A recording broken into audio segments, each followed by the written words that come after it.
The restaurant was one of those places where they don't list prices on the menu. The kind of establishment that assumes if you're asking you can't afford it. Lou Bernardine in Manhattan. Mom's 60th birthday. My sister Rebecca had insisted on choosing the venue.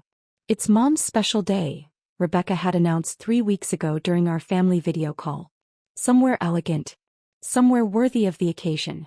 I'll handle the reservation. What she'd really meant was, somewhere expensive enough that I'd feel uncomfortable. Somewhere she could remind everyone that she was the successful one. I sat at the corner of the table wearing the same navy blazer I'd owned for 6 years. Around me, my family sparkled in designer labels and custom tailoring. Rebecca wore a Prada dress that probably cost more than most people's monthly rent. Her husband, Trevor, had matching Tom Ford cufflinks and watch. Even my younger brother Mark had shown up in a Hugo Boss suit. I looked like I'd walked out of a J.Crew catalog from 2018. Which was exactly the image I'd cultivated for the past 7 years.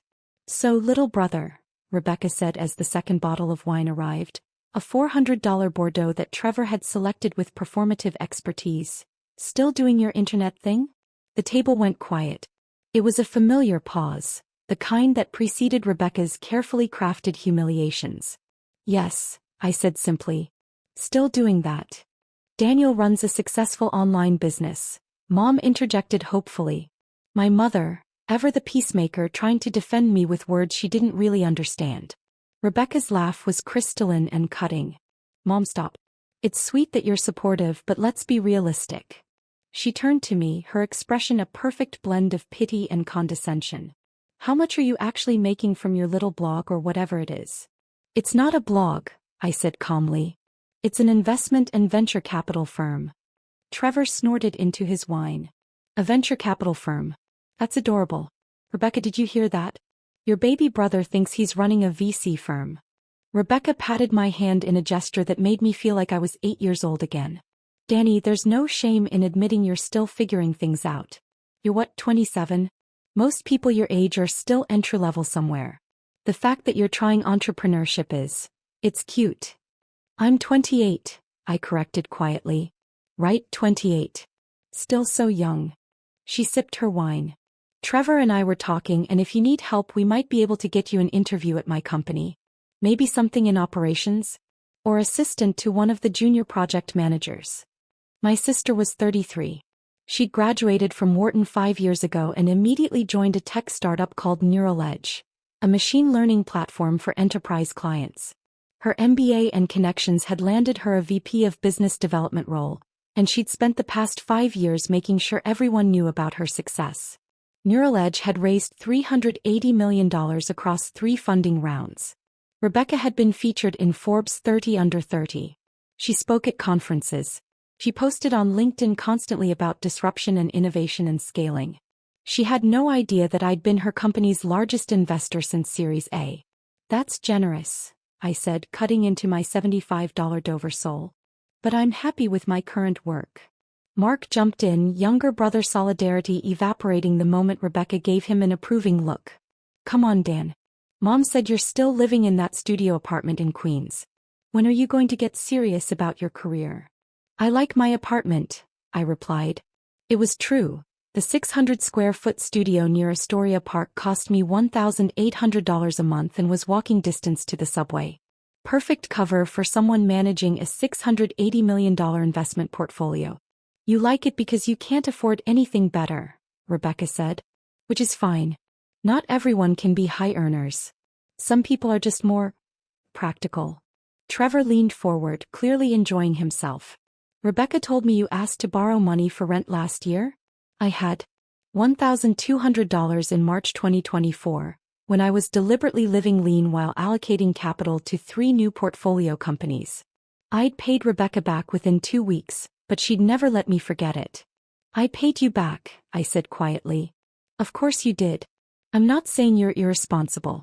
I'm saying you're clearly struggling. Rebecca's voice dripped with false concern. And there's no shame in that. The gig economy is tough. Internet businesses rarely work out. Mom tried again. Rebecca, Daniel is doing fine. He seems happy.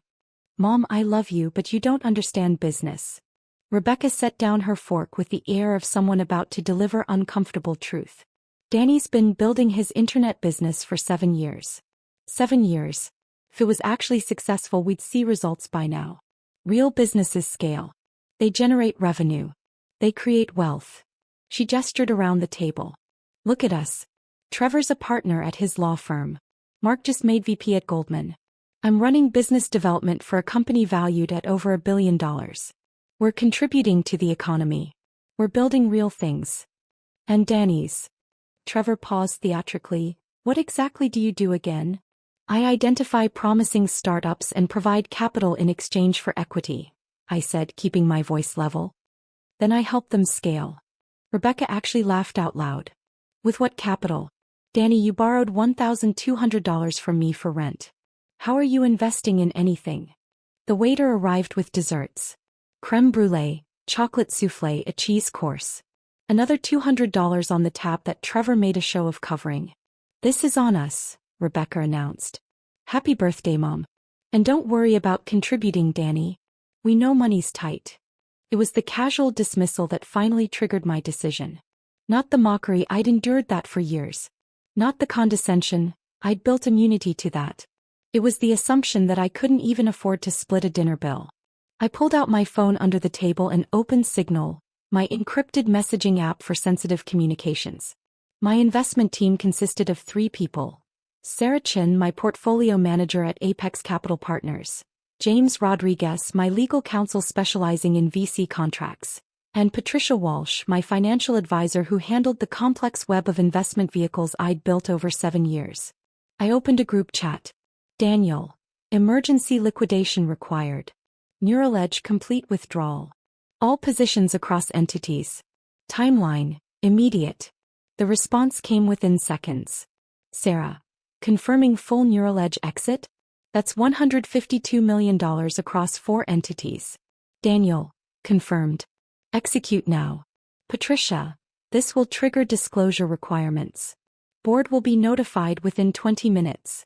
Daniel. Understood. Proceed. James. Legal review underway.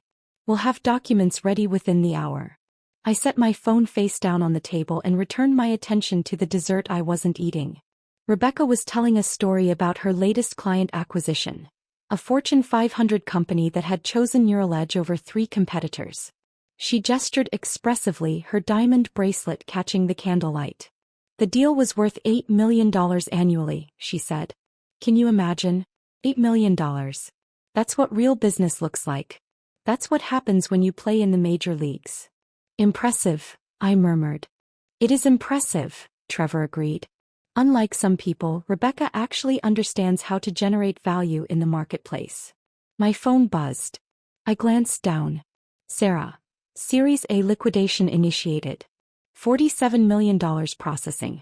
Patricia. Entity disclosures filed. Board notification sent. James. Series B withdrawal confirmed. $58 million transferred. Rebecca's phone rang. She glanced at the screen, frowning. It's Brad from the board. That's weird, it's Saturday night. Answer it, Trevor suggested. Might be important. She excused herself from the table, phone pressed to her ear as she walked toward the restaurant's entrance. Mark filled the silence. So Dan, seriously, what's your 5-year plan? You can't do this internet thing forever. Why not? I asked. Because it's not sustainable. You need stability. Benefits. A 401k. You need to join the real world. The real world, I repeated. You know what I mean. Corporate America. Actual companies with actual structure. What you're doing is it's playing pretend. My phone buzzed again. Sarah.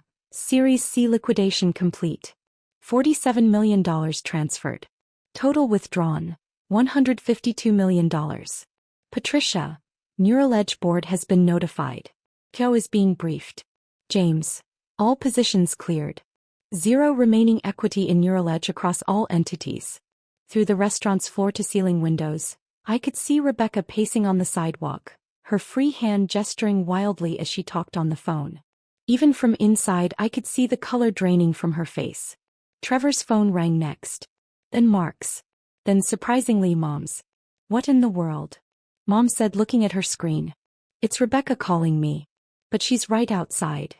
Trevor answered his phone. Babe? What's going on? We couldn't hear Rebecca's response, but we watched Trevor's expression transform from confused to shocked to horrified in the span of 10 seconds. That's impossible, he said into the phone. There must be a mistake. Hold on, I'm coming out. He practically ran to the door. Mark's phone continued ringing. A call from Rebecca that he answered with growing confusion. Sis? Wait, slow down. What do you mean liquidation? I sat quietly, finishing my water. Mom looked at me with worried eyes. Daniel, do you know what's happening? I might, I said softly. Through the windows, I watched Rebecca's animated conversation with Trevor. She was pointing at her phone, then at the restaurant, then back at her phone. Trevor had his hands in his hair, his carefully styled $200 haircut hair. Mark ended his call. Something's wrong with Rebecca's company. Some major investor just pulled out. Like catastrophically pulled out. How catastrophic? Mom asked. She said $150 million. She said it might tank their entire Series D funding round. Mark's face was pale. She said the board is having an emergency meeting tomorrow morning. Rebecca and Trevor burst back into the restaurant. Rebecca's perfect makeup was smudged, she'd been crying. Trevor looked like he'd seen a ghost. We need to go, Rebecca announced. Emergency. I'm so sorry, Mom. I have to deal with this. What happened? Mom stood, reaching for her daughter. Our largest investor just liquidated every single share. $152 million. Gone. Just gone. Rebecca's voice was shaking. The board is panicking. Our CEO is on a plane back from Tokyo. The Series D investors are spooked. This could destroy everything. Who was the investor? I asked quietly. Rebecca turned to me, mascara running. Some group called Apex Capital Partners. We've never even met them. They've been completely passive for 4 years. And now, out of nowhere, they're pulling everything. Apex Capital Partners, I repeated. They were our anchor investor. Series A, Series B, Series C, they were in every round. They owned 22% of the company. And now they're just gone. Trevor was scrolling through his phone frantically. The investor was spread across 4 different entities. Delta Ventures, Epsilon Holdings, Zeta Capital and Sigma Equity. All managed by Apex. Those were my entities. The same structure I'd used for Morrison Industries. The same careful separation that kept my identity hidden while allowing me to deploy capital strategically. Why would they pull out? Mom asked. No explanation, Rebecca said. Just a formal liquidation notice filed with the SEC 20 minutes ago. The board got an automated notification. No warning. No discussion. Just gone. Mark was reading something on his phone. Holy shit. This is already hitting Twitter. Someone leaked it. Breaking. Neural Edge loses $152 million anchor investor. Series D funding in jeopardy. Rebecca sank into her chair. This will kill the Series D. We were closing a $200 million round next month. But if our anchor investor just fled, no one else will touch us. They'll think we're hiding problems. They'll think the company is failing. Is the company failing? I asked. No. We're growing 40% year over year. We just signed 3 major clients. Our technology is solid. We're profitable. Her voice cracked. But it doesn't matter. In venture capital, perception is reality. If Apex thinks we're a bad bet, everyone else will too. Trevor was making calls, his voice low and urgent as he stepped away from the table. Rebecca looked at me, tears streaming down her face. I'm sorry, Danny. I know I was being mean earlier. I'm stressed and I took it out on you. I'm sorry. It was the same apology she always gave after humiliating me. Quick, superficial, designed to make her feel better rather than address the actual problem. It's okay, I said automatically. It's not okay, Mom said firmly. Rebecca, you were horrible to your brother. You've been horrible to him for years. Mom, not now. Yes, now. Mom's voice had steel in it. Your brother has never been anything but supportive of you. And you treat him like he's an embarrassment. Rebecca wiped her eyes. I know. You're right. I'll do better. I promise. She grabbed her purse. But right now I need to deal with this crisis. My entire career is imploding. My phone buzzed. Sarah. Neural Edge stock price down 18% in after-hours trading. News spreading fast. Patricia, 3 Series D investors have already pulled out. $60 million withdrawn from the round. James, CEO has requested emergency meeting with Apex. Wants to understand the withdrawal. I looked at Rebecca's tear-stained face. At Trevor's panicked expression. At Mark's shocked silence. 7 years of careful planning. 7 years of building a $680 million portfolio while living in a Queen studio apartment and wearing the same blazer to family dinners. 7 years of enduring condescension and mockery while secretly funding the very company my sister used as evidence of her superiority. Rebecca, I said quietly. Do you want to know why Apex pulled out? She turned to me desperate. Do you know something? Did you hear something? Your internet business stuff. Do you know people in VC? I know a few people, I said. Can you help? Can you make some calls? I know we don't have the best relationship, but you're my brother.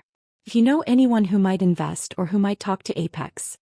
I don't need to call Apex, I interrupted. I am Apex. The table went silent. Rebecca's expression cycled through confusion, disbelief, and then something approaching horror as she processed what I'd said. What? I pulled up my phone and opened the Apex Capital Partners dashboard. The same dashboard I'd shown Morrison Industries. The same comprehensive portfolio overview that detailed every investment, every entity, every dollar.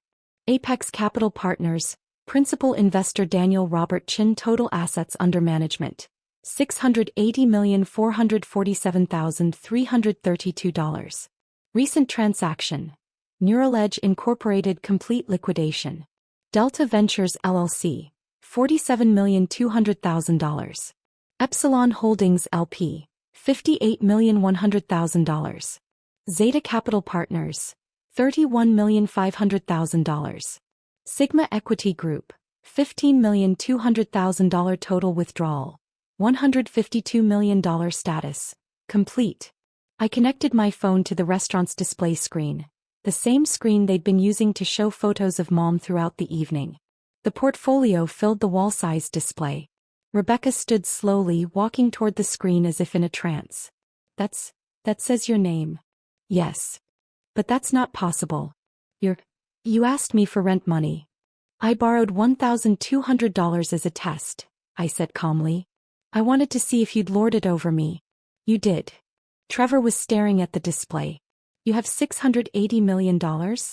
Give or take, I said. The crypto holdings fluctuate significantly. Mark's voice was barely a whisper. You were Neural Edge's largest investor? Sincerely. 4 years ago, Rebecca came to me, not knowing who I was, and told me about this exciting startup she'd just joined. She said they were raising $50 million. She said it was a great opportunity for real investors. I pulled up the Series A documents. I invested $47.2 million through Delta Ventures. When you raised Series B, I added $58.1 million through Epsilon. Series C, another $31.5 million through Zeta. And when you needed emergency bridge financing during the pandemic, I provided $15.2 million through Sigma. Rebecca had gone completely white. You've been funding my company for 4 years? Yes. Why didn't you tell me? For the same reason I didn't tell Morrison Industries, or the 17 other portfolio companies I've invested in. I pulled up my complete holdings list. Because I wanted to see if you'd value me for who I am, not what I have. The display now showed my full portfolio. Active investments. 23 portfolio companies. Total deployed capital. $445 million. Current valuation.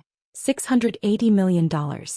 Average return. 52.7%. Rebecca was reading the list, her eyes widening with each line item. You invested in Stripe? Notion? And, oh my God, you were in the Figma round before the Adobe acquisition? Early investor. Made $43 million on the exit. Trevor collapsed into his chair. How is this possible? How does someone living in Queens with a used Honda Civic have $680 million? I started at 21. I explained. Sold my first company, an AI platform for content moderation, to Facebook for $18 million. Invested most of it in early-stage startups. Bitcoin position in 2013 returned 4,000%. Ethereum in 2015 returned 1,200%. Made smart bets on emerging technologies. Compounded returns. I pulled up my transaction history. At 22 I was managing $50 million. At 24, $200 million. By 26 I crossed $500 million. I'm 28 now and I run one of the most successful micro VC firms in North America. Mom had tears in her eyes, but for a different reason than Rebecca. Danny, why didn't you tell us? Because I wanted you to love me for me, I said simply. Not for the money. And I wanted to see if my family would respect my work based on its merits, not my bank balance. I looked at Rebecca. You've spent 7 years telling me my internet business was fake. That I was playing pretend. That I needed to get a real job. All while I was funding the company you used as proof of your success. Rebecca's voice broke. Danny, I'm so sorry. I didn't know. You didn't want to know, I corrected. I invited you to my office 3 times. You said you were too busy. I sent you articles about my investments. You never read them. I tried to explain what I did. You interrupted to give me career advice. Mark was scrolling through my portfolio with shaking hands. You have positions in 47 companies. The combined valuation is, Jesus, if even half these reach exit, you'll be worth billions. Probably, I agreed. The pipeline is strong. Trevor found his voice. So when you withdrew from Neural Edge? I withdrew $152 million from a company whose VP of Business Development told me tonight that I was playing pretend. That I needed to get serious about my career. That I couldn't even afford dinner at a nice restaurant. Rebecca was sobbing openly now. I'll apologize. I'll make it right. Please, Danny, you can't destroy my company over this. I'm not destroying anything, I said, echoing what I told Morrison Industries. I'm removing my capital from a company whose leadership demonstrated that they evaluate people based on surface appearances rather than actual competence. But I didn't know. Rebecca protested. Exactly, I said. You didn't know and you treated me like garbage anyway. What does that say about how you evaluate people? If I'm worthless when you think I'm broke but valuable when you know I'm rich, your entire value system is broken. My phone buzzed with another message from Sarah. Sarah, Series D collapse confirmed. $140 million withdrawn by investors. Neural Edge valuation cut from $1.1 billion to $650 million. CEO requesting urgent call. I showed Rebecca the message. She read it and made a sound somewhere between a sob and a gasp. That's a 45% valuation cut. Our stock options are worthless now. The company might not survive. It might not, I agreed. That's what happens when your anchor investor loses confidence. But you didn't lose confidence in the company, Trevor said slowly, understanding dawning. You lost confidence in the leadership. Specifically, in the person who spent 4 years convincing me that my contribution was worthless while living off my investment returns. Rebecca had sunk to the floor, her Prada dress pooling around her. What do I do? How do I fix this? You can't, I said. The SEC filings are public.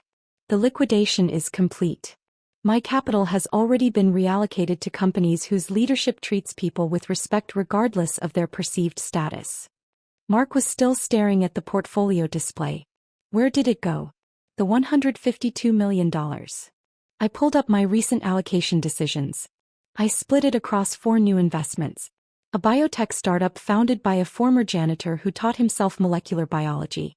An AI company led by a community college dropout.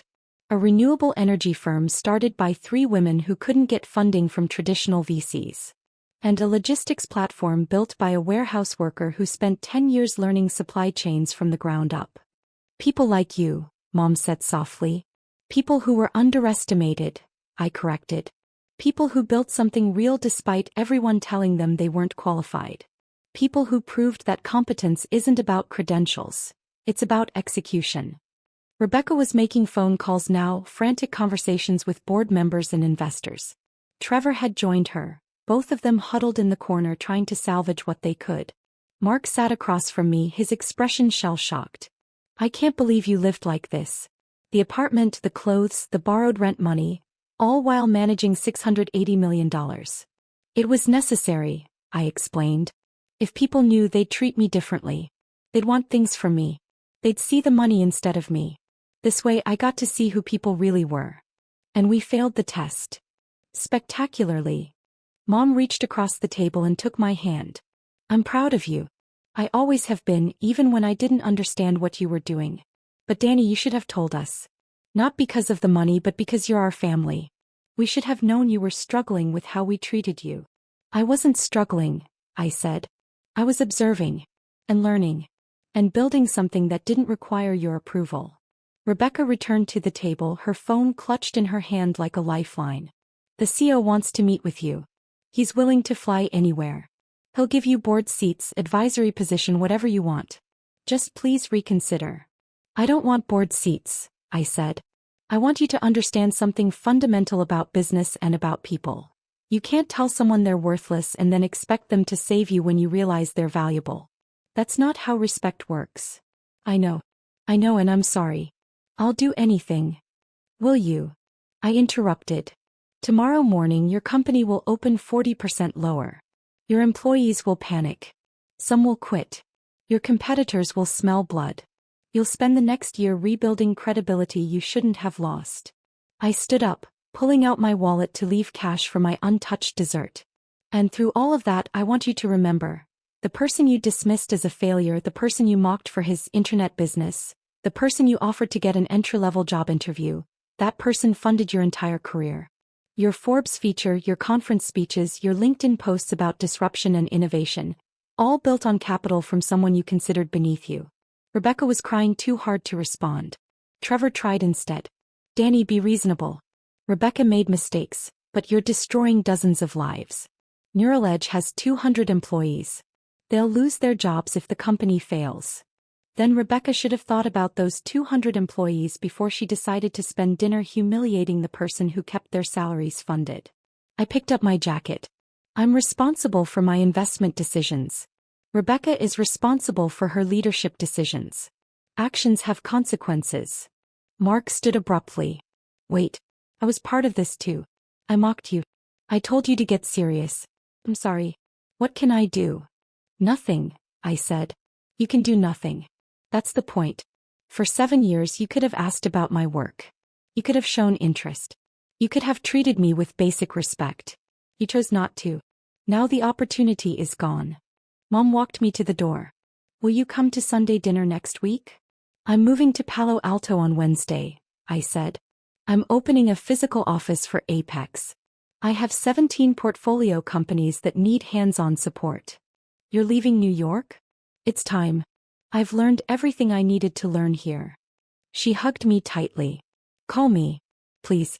Regardless of everything else, call your mother. I will, I promised. And I meant it. Mom had been ignorant, not malicious. She defended me in her limited way. She deserved more than radio silence. Rebecca caught up to us at the door. Danny, please. I'm begging you. Not for me, for the employees. For the company. They don't deserve to suffer because I was a terrible sister. You're right, I said. They don't deserve it.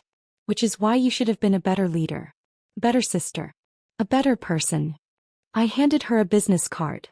My real one with Apex Capital Partners printed in embossed letters. If you want to understand what happened tonight, really understand it, think about this. I've been in your board meetings for 4 years. Every quarterly presentation. Every strategic planning session. Every financial review. I was there, participating through my representatives, providing input that shaped your company's direction. Rebecca stared at the card. But at family dinners you wouldn't let me speak. You interrupted when I tried to explain my work. You dismissed my opinions. You treated input from a $680 million investor as worthless because you thought that investor was your broke little brother. I opened the restaurant door. That's not just bad sibling behavior. That's bad business. And I don't invest in bad business. I left her standing in the doorway, the card still in her hand. My phone buzzed as I walked toward the subway. Sarah, 4 new term sheets ready for your review. Total deployment, $165 million. Patricia, portfolio rebalancing complete. Apex position strengthened. James, legal review of new investments complete. Ready to proceed. I texted back. Proceed with all 4. Send final documents to my new Palo Alto address. The subway platform was quiet for a Saturday night. I sat on a bench watching trains come and go, thinking about 7 years of careful observation and strategic patience. My phone rang. I answered. The board wants to know what it would take, she said, her voice hoarse from crying. To get you to reconsider. Name your price. There is no price, I said. This isn't a negotiation. Then what is it? A lesson, I said. For you, for Trevor, for Mark. For every person who thinks they can measure someone's worth by their apartment size or their car or their clothes. For everyone who mistakes quiet observation for incompetence. I learned the lesson, she whispered. I swear I learned it. Good, I said. Then apply it to how you treat your employees. To how you evaluate candidates. To how you judge people. Because the next person you dismiss might not be as patient as I was. They might not spend 7 years giving you chances. They might just walk away immediately. Danny. I have to go, I said. My train is here. I ended the call. The train pulled into the station. I boarded, finding a seat by the window. Around me, New York City sparkled with Saturday night energy. Couples heading to shows, friends meeting for drinks, the endless churning activity of 8 million people pursuing 8 million dreams. I'd been one of those dreamers once. The kid in Queens with a laptop and ambition, building companies while his family mocked his internet business. Now I was something else. Something that didn't fit in their world anymore. My phone buzzed one final time. Sarah. Neural Edge final update, CEO stepping down. Board requesting emergency restructuring. Company future uncertain. I closed the notification. Rebecca had spent 4 years standing on a foundation I'd built, never once looking down to see what supported her success. Now that foundation was gone and she was discovering exactly how far the fall could be. Some people would call this revenge. I called it mathematics. You can't build a sustainable company on contempt for the people who fund it. You can't build a sustainable family on contempt for the people who compose it. And you definitely can't expect someone to save you after spending 7 years telling them they're not worth saving. The train crossed into Queens and I watched Manhattan recede into the distance. The city where I'd built an empire that nobody saw, where I'd proven myself to everyone except the people whose approval I'd wanted most. But I didn't need their approval anymore. I had 17 portfolio companies for new investments, and an entire career ahead of me surrounded by people who recognized talent when they saw it. The warehouse worker had become a kingmaker. The internet business had changed industries. The family embarrassment had funded his sister's entire career.